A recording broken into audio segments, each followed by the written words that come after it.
saya tambahin satu lemak yang sangat baik untuk jantung kita, pencernaan kita. Nah,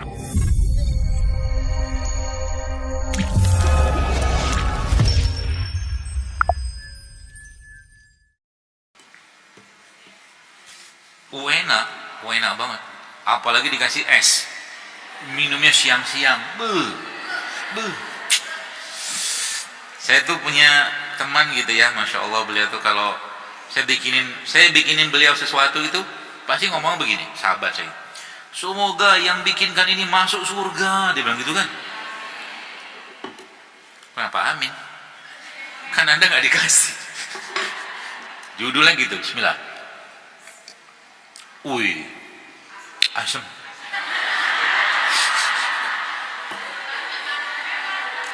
Enggak, kurang air dikit. Kan takarannya kan by feeling, by perasaan gitu kan. Jadi mohon maaf saudara-saudara. Nah, ini enak gitu. Jadi melek. Ini tuh kalau pas lagi nyetir jauh gitu kan, ini wuih, mantep. Tapi ini sebenarnya nanti coba di browsing aja efeknya apa saja, banyak banget. Selain sebenarnya dia untuk ngikat plastik, dia juga bisa untuk ngikat logam berat. Hampir tiap hari kita terpapar dengan logam berat. Dari mana? Kosmetik. Gitu. Jadi kita tuh, hari-hari kita tuh nggak jauh-jauh dari begituan, tapi Allah siapkan juga penangkalnya. Ya. Jadi ada banyak bukan penangkal sih, pengikat-pengikatnya itu untuk membersihkan tubuh kita. Nah, kalau tadi kan saya bahasnya tentang emosi. Jadi emosi-emosi yang berlebihan dalam diri kita itu harus segera dirilis.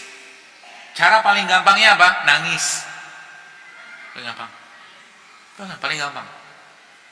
Dokter nangis nggak? Nangis. Sering saya nangis. Saya lebih senang. Kalau saya senangnya nangis sendirian aja. Jangan rame-rame, kurang seru. Ya, lagi nggak ada orang gitu kan. Kapan paling sering saya nangis? Di mobil. Lagi nyetir gitu kan, nangis. Nangisnya kenapa? Ya jelas bukan karena nggak bisa beli baju gitu-gitu, enggak lah.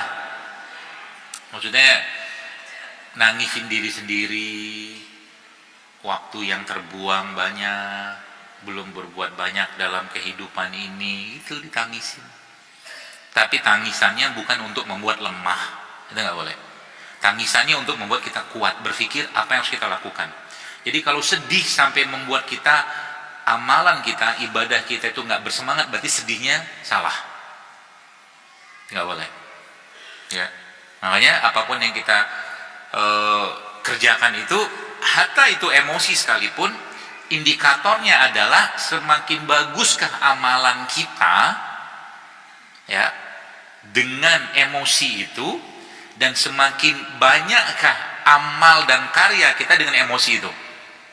Itu indikatornya.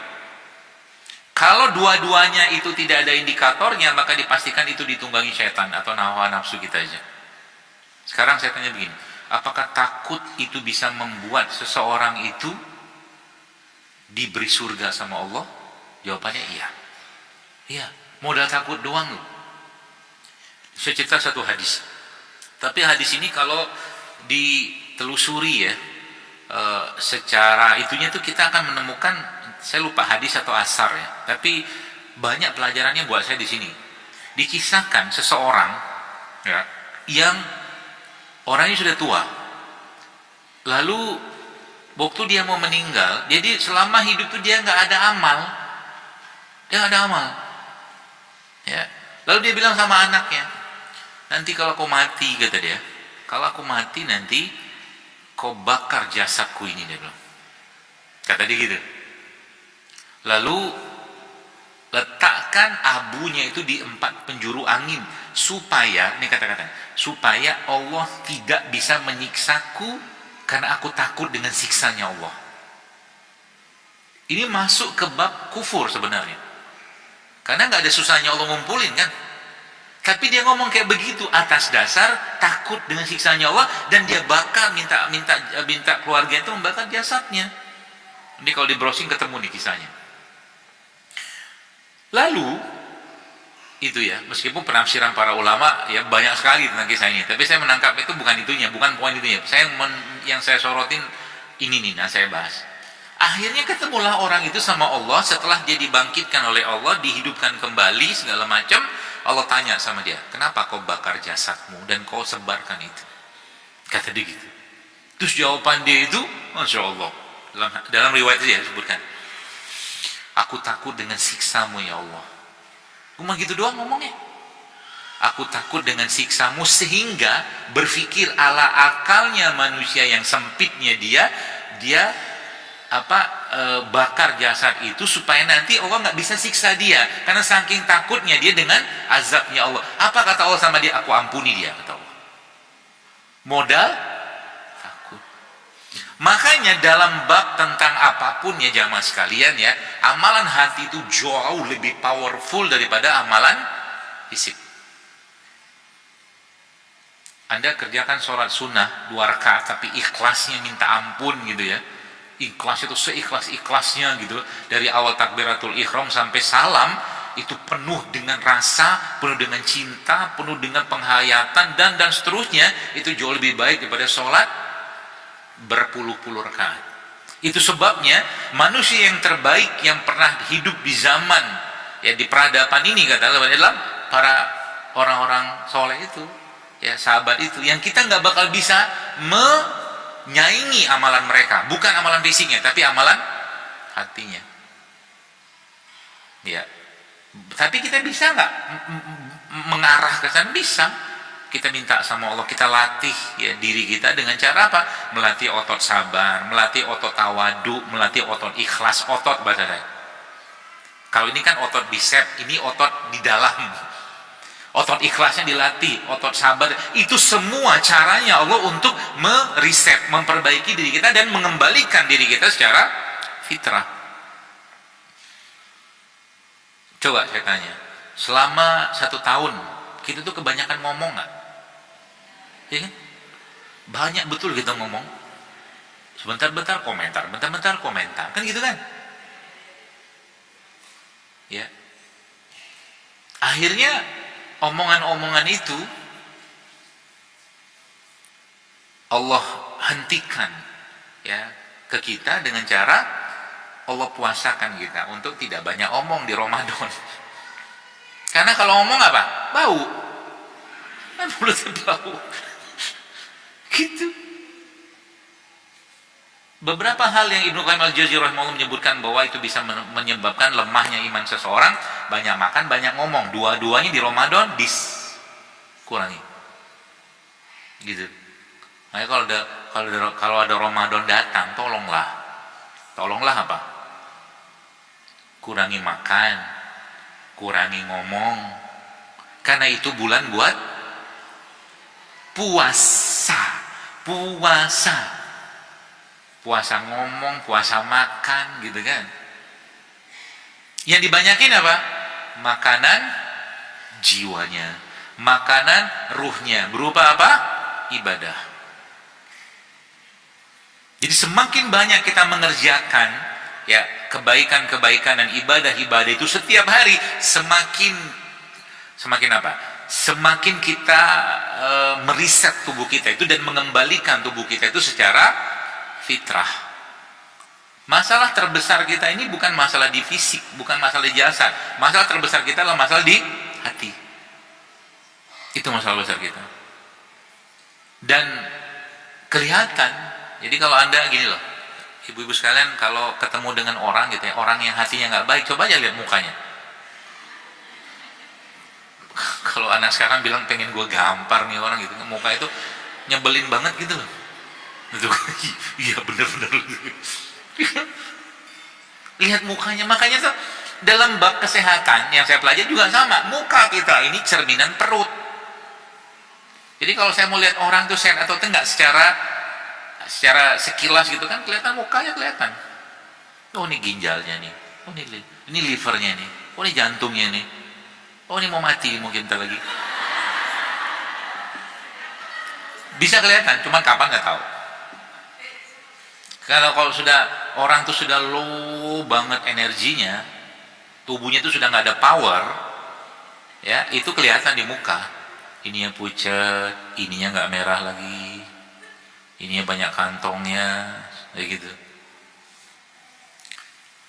Gitu. Jadi cerminan di situ. Jadi makanya Allah Subhanahu wa taala kembali ke tema tadi di awal tadi tentang sholat tadi.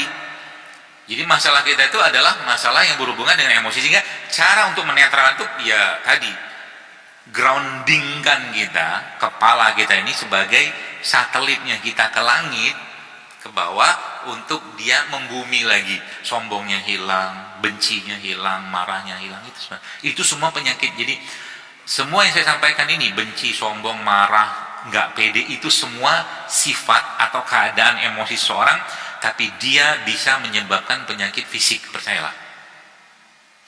Ya, berarti nggak pede itu bisa. Makanya Anda harus pede. Dari apapun latar belakang kita, orang tua kita, luhur kita, tetaplah pede. Siapa yang nyuruh pede? Allah. Apa kata Allah dalam Al-Quran? Walaqad karomna bani Adam, dan kami muliakan anak-anak keturunan Adam. Pede aja. Mulia gini-gini kita mulia loh. Mulianya kita gara-gara apa? Ilmu. Mulia kita gara-gara amal. Itu aja. Gak ada hubungan dengan keturunan, gak ada hubungan. Ya, gitu. Nah, kembali ke pepaya. Belum selesai. Jadi pepayanya itu, ya, ini enak ternyata. Asamnya oke lah. Mana sendok tadi, Be? Jadi pepaya saya kerok gini. Jadi nanti dikasih ke yang susah BAB, yang orang-orang yang begitu berat melepaskan kotorannya sendiri gitu. Tak tahu saya. Padahal ikhlaskan sajalah. Hah? Melepaskan kotoran aja itu, ya Allah, sudah mulai paham kan kenapa Nabi berlindung dari bakhil? Saking bakhilnya kotoran sendiri susah dia mau keluarkan. Jadi saya tuh kemarin bikin begini, ya. Jadi ini ya anggaplah begini, judulnya bubur pepaya kali ya. Terus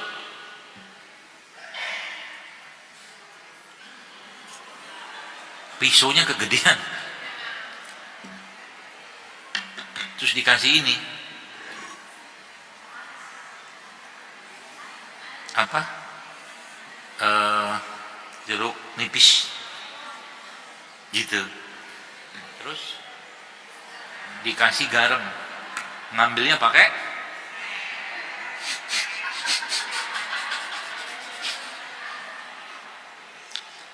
Anda datang ke kajian begini, berapa kali sudah senyum-senyum ketawa-tawa, itu udah mungkin 10-20 mm harga tekanan darah Anda turun. Coba. Jadi kalau masjid nanti di depan itu dicek tekanan darah itu sebelum dan sesudah kajian, mungkin turun lah bentar. Mungkin harapan saya begitu. Enggak lah, garamnya nggak garam banget sih, nggak asin maksudnya. Nah ini biasanya saya tambahin lagi, cuma barangnya nggak ada. Saya tambahin satu lemak yang sangat baik untuk jantung kita, pencernaan kita. Namanya kelapa tua. Kelapanya. Tapi jangan yang keras banget ya. Kasihan yang giginya udah-udahan. Gigi itu cerminan jantung. Perut. Makanya orang tua zaman dulu giginya bagus-bagus, kenapa? Nyirih. Kan banyak kalsiumnya itu. Dia pakai kapur kan. Jadi orang-orang zaman itu banyak mengajarkan banyak hal pada kita. Cuman kita anggap itu tradisional. Ini zaman sekarang sibuk-sibuk dengan modern, tapi penyakit makin banyak. Kena hujan 2 tetes 3 tetes demam. Apalah kau ini? Kata orang kampung saya. Apalah kau ini kan. Jadi itu saya kalau lihat anak gitu kan, Kapan hari itu depan rumah gitu dia main itu di depan rumah tuh ada lapangan gitu kan, ada tergenang air, dia main di situ sejadi. Senang saya. Ini apa namanya istilah itu, suplemen vitamin imunitas paling baik. Nyuruh dia main kotor-kotoran itu. Dan itu emang risetnya ada. Ya, nah, tapi ini paling enak itu pakai kelapa. Kelapa jangan tua-tua banget, tapi masih bisa dikerek-kerek gitu loh. Ya, dipotong. Potong. Kenapa biar dipotong? Biar ada bunyi-bunyinya kalau dimakan. Kerak, kerak. Krenyes gitu loh, gitu. Terus saya biasanya sukanya pakai gula aren. Parut gitu kan gula aren, saya itu kasih. Itu kemarin saya cobain ke teman-teman ya. Dia laporan, semua yang minum itu laporannya sama, dok, ini lancar banget, aneh ke belakang, dia bilang sampai 3 kali bakar, tapi nggak mencet sama, nggak diare, gitu, modelnya doang, gitu ya.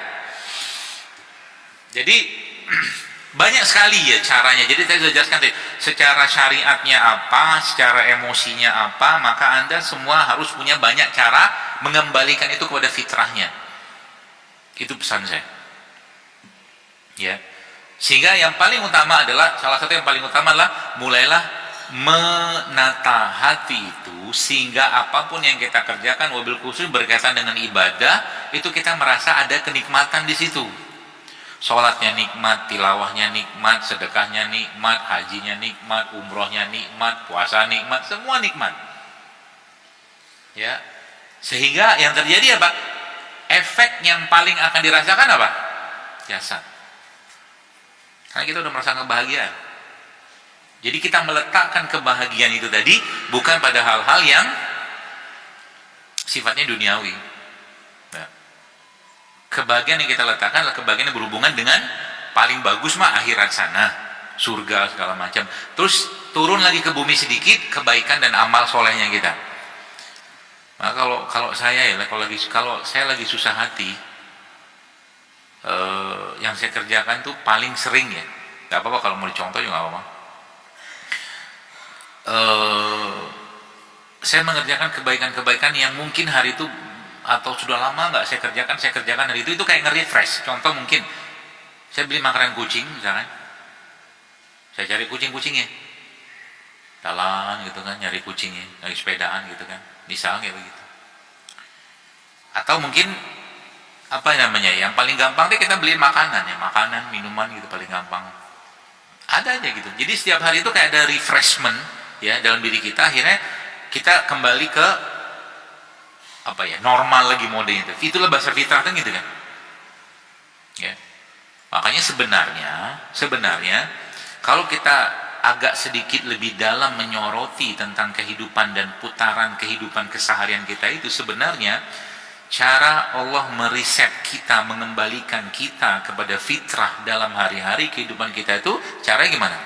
Pakai sholat, terutama sholat 5 waktu. Sekarang Anda tahu nggak? Jamaah sekalian tahu nggak berapa kecepatan kita sekarang berada di muka bumi sekarang? Cepat banget, 1680 km per jam. Jadi kita tuh sekarang berada di atas satu planet bernama bumi yang kecepatan berputarnya 1680 km per jam. Cepet banget. Terus kita disuruh diem kan.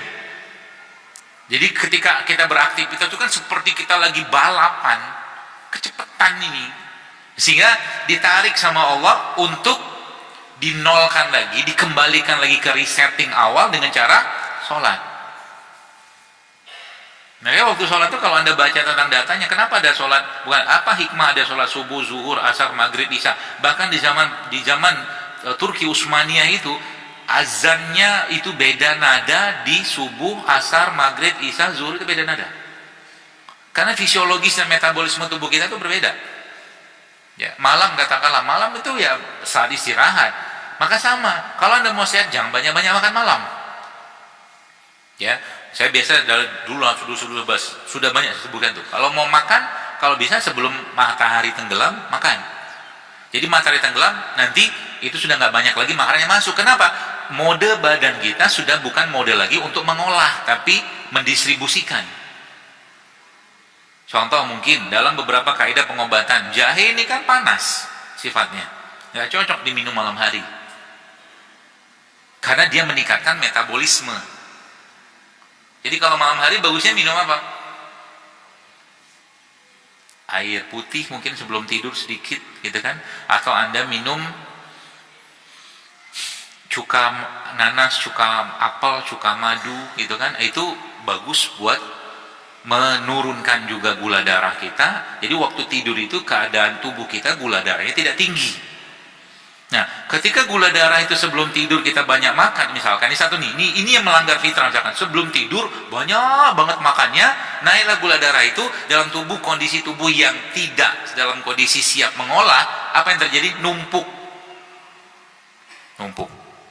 ya, fermented dia, membusuk, kalau bahasa parah itu membusuk, karena nggak bisa keluar. Udahlah makan seratnya jarang, makan buah jarang, mineral jarang, dan seterusnya gitu kan. Gitu. Makanya banyak caranya Allah Subhanahu wa taala mengajarkan ya mulai Rasulullah SAW bagaimana caranya kayak gitu kan. Salah satu tadi kalau di sisi syariat begini, emosi kayak begini, dan contoh lagi misalkan kita nggak usah bahas tentang syariatnya, katakanlah sholat, sedekah, puasa, nggak usah. Cara paling gampang mengembalikan mood kita itu lebih baik, caranya gimana? Olahraga. Paling mudah itu. Maka disuruh berjalan, bergerak, ya, atau ketemu orang deh gitu kan.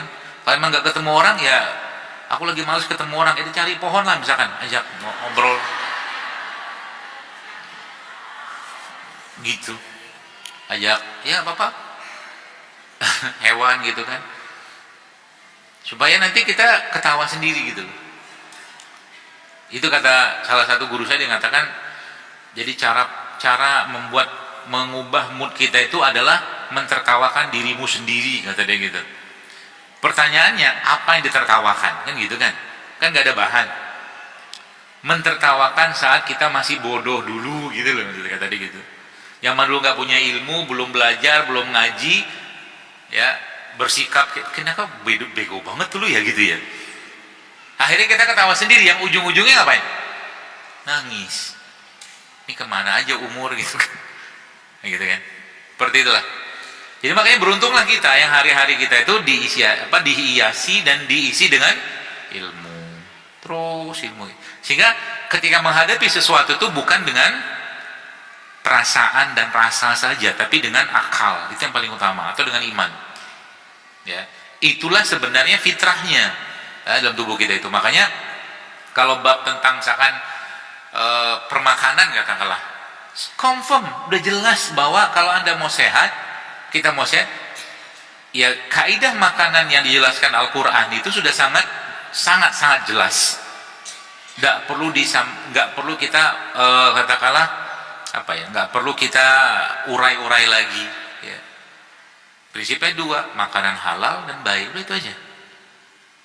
Makanan yang halal dan baik, ini makanan halal dan baik. Dalam konteks makanan emosi juga harus baik. Jangan keseringan menelan kekecewaan, jangan keseringan menelan kebencian, jangan keseringan menelan kemarahan. Itu maksudnya. Itu makanan yang tidak baik, karena itu akan menjadi bagian dari diri kita.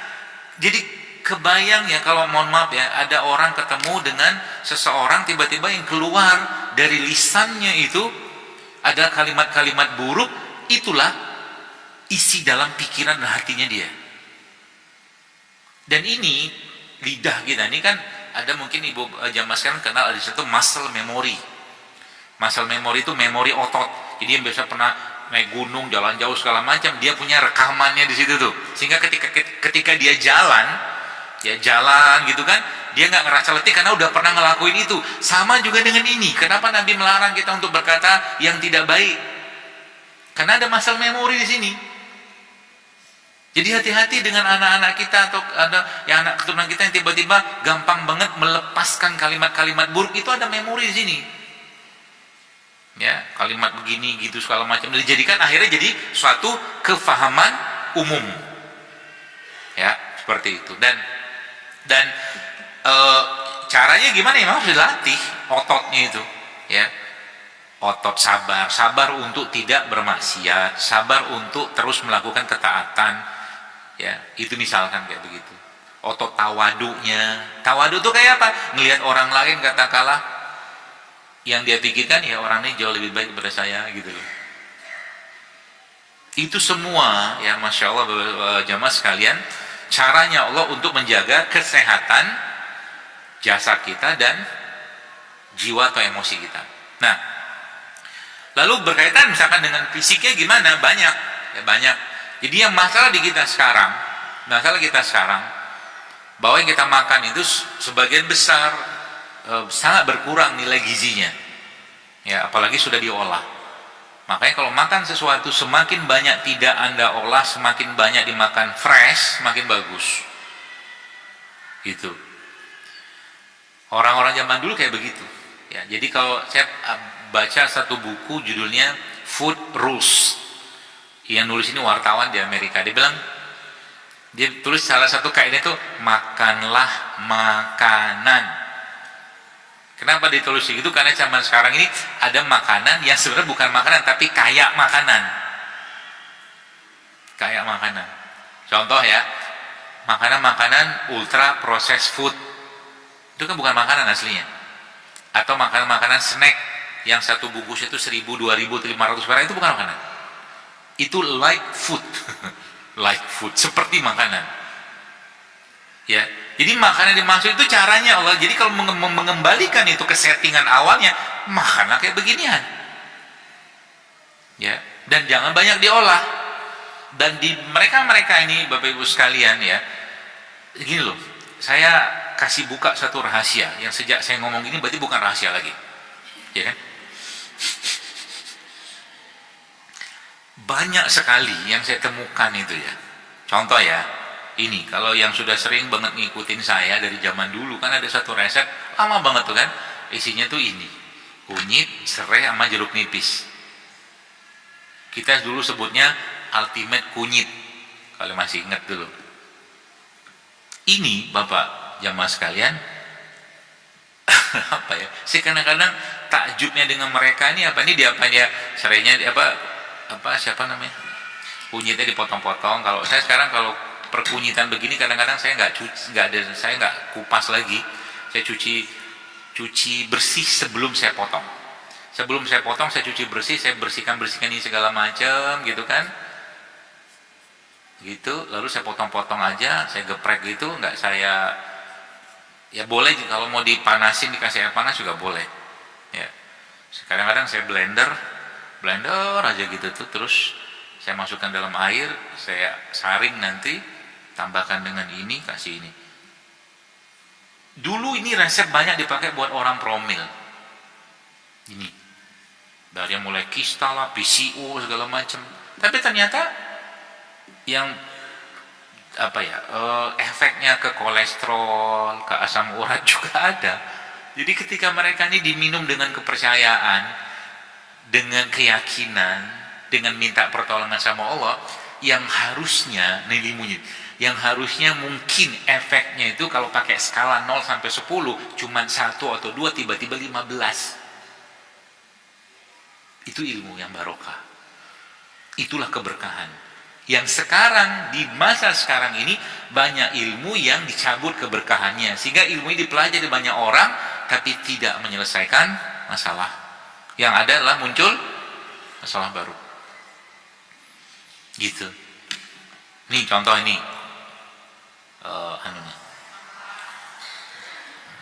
Laos. Hilang kuas. Ini tuh kan kalau ditambah kunyit, tambah serai, dikasih air, kasih garam, kasih daging jadi gulai kan? Iya sih, iyalah benar. Bukan itu yang saya mau cerita. Yang saya mau cerita, ini salah satu rimpang yang sangat powerful dalam detox. Serai, Laos. Ini tanda-tanda saya sudah mulai kurang gula. Saatnya biasanya saya ngopi. Biasanya. Mau jam 11 soalnya. gitu. Jadi Laos ini sangat poten, sangat baik dalam mengikat juga. Selain tadi kan ini kan, kalau ini kan dia logam berat lah, harus Laos gitu. Ini juga sebenarnya sama. Jadi kadang-kadang saya gambukin aja mereka-mereka ini kan, biar rasanya enak, saya tambahkan jeruk nipis, saya kasih madu, jadi tuh barang. Coba aja minum. Ya, coba minum tiap hari, rasain bedanya kayak apa. Ya. Di sayur-sayuran juga ada nggak? Sayur-sayuran yang sifatnya itu bisa membersihkan. Kan tema kita kan fitrah, kalau mau nyocok-nyocokin. Ada, namanya cruciferous vegetables. Itu bahasa Melayu. Bah, itu tuh brokoli, asparagus. Nanti coba di browsing aja di internet, tulis aja cruciferous vegetables, nanti ketemu tuh macam-macam. Salah satunya adalah brokoli, asparagus, artichok, sayur itu kita ada kok, cuma namanya kita nggak familiar.